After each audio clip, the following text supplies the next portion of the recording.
جنگل میں شیرنی کو کسی نے قتل کر دیا۔ شیر نے سب جانوروں پر پرچہ کٹوا دیا اور تھانے بلوا لیا۔ سب سے پیچھے ایک چوہا بھی آ رہا تھا۔ گیدڑ نے پوچھا، تم کدھر جا رہے ہو؟ چوہے نے مونچھوں پر ہاتھ پھیر کر کہا، تیرے لالے دیوی 302 دا کیسے؟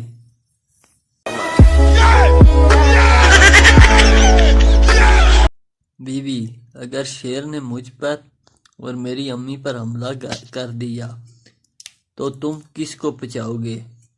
شوہر، میں بیچارے شیر کو بچاؤں گا۔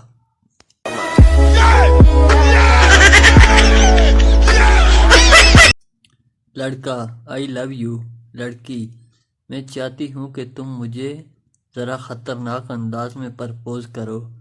لڑکا، اوکے، کیا تم میرے بچوں کو تمہارا جنازہ اٹھانے کا موقع دو گی؟ کالج والی لش پش ہوتی ہے، یونیورسٹی والی زبردست ہوتی ہے، ہوٹل والی مست ہوتی ہے، آفس والی تھوڑی کڑوی ہوتی ہے، گھر والی سویٹ ہوتی ہے، 5 سٹار والی تھوڑی مہنگی ہوتی ہے، لیکن ایک بات ہے، چائے آخر چائے ہوتی ہے۔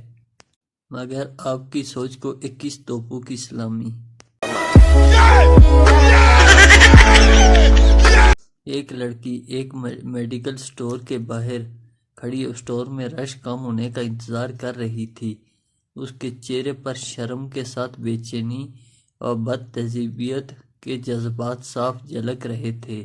آخر کافی دیر بعد جب میڈیکل سٹور سے رش ختم ہو گیا تو وہ گھبراتی شرماتی اندر داخل ہوئی اور اپنے کانپتے ہاتھوں سے اپنے پرس سے ایک پرچی نکال کر سامنے رکھی اور شرماتے ہوئے بولی، میں ایک اسکول ٹیچر ہوں، میری ایک ڈاکٹر سے شادی طے ہوئی ہے، آج ان کا پہلا خط آیا ہے، کیا آپ پڑھ کر سنا دیں گے کہ کیا لکھا ہے؟